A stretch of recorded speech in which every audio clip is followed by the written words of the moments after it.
Vote মিটে গেলেও ভাঙড় রয়েছে ভাঙড়েই। আবার উত্তপ্ত ভাঙড়। মাঝেরহাটে দুই তৃণমূল কর্মীকে মারধর, গ্রামে ঢুকতে বাধা। তৃণমূল কর্মীদের পাল্টা আইএসএফ কর্মীকে মারধরের অভিযোগ।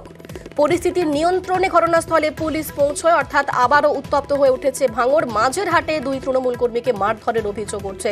আমাদের সঙ্গে রয়েছেন প্রতিনিধি কল্যাণ। ভোট শেষের পরেও ভাঙড় রইল ভাঙড়েই, আবারও আইএসএফ তৃণমূল চাপানুতোর। এবার মূলত কি ঘটনার সূত্রপাত কি থেকে? একেবারেই জানিয়ে রাখি, এই যে ভোটে যে সমস্ত তৃণমূল কর্মীরা কাজ করেছে, পরিশ্রম করেছে, তাদেরকে খাওয়া দাওয়া জন্য একটি অনুষ্ঠান ছিল। সেই অনুষ্ঠানে কিন্তু মাঝেরহাট গ্রামের যে সমস্ত তৃণমূল কর্মীরা ছিল তারা এসেছিল। আর যখনই তারা গ্রাম থেকে বাইরে এসে তারপরেই ওই গ্রামের যে সমস্ত আইএসএফ কর্মী সমর্থকেরা ছিল তারা কার্যত গ্রামটি ঘিরে ফেলে এবং রাতের দিকে যখন এই তৃণমূল কর্মীরা বাড়ি ফিরছিল তাদেরকে গ্রামে ঢুকতে বাধা দেয়। বেধড়ক মারধর করা হয় দুই তৃণমূল কর্মীকে। আইএসএফ কর্মীরা ওই দুজনকে মারধর করলে তারা দুজন পালিয়ে যায় এবং অন্য যে সমস্ত তৃণমূল কর্মীরা ওই অনুষ্ঠানে ছিল তাদেরকে গিয়ে বলে।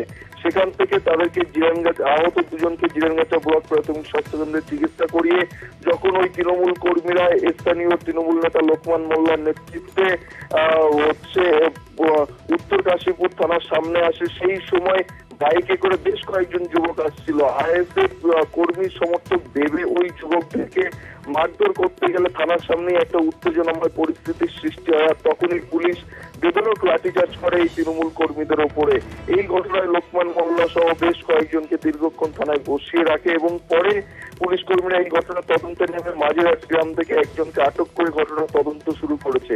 তবে যেহেতু এলাকার উত্তপ্ত পরিস্থিতি ছিল, সেই কারণে সেন্ট্রাল ফোর্সকে সঙ্গে নিয়ে উত্তর কাশীপুর থানার বিশাল পুলিশ বাহিনী তারা কিন্তু মাঝেরহাট গ্রামে দীর্ঘক্ষণ রুট মার্চ করে।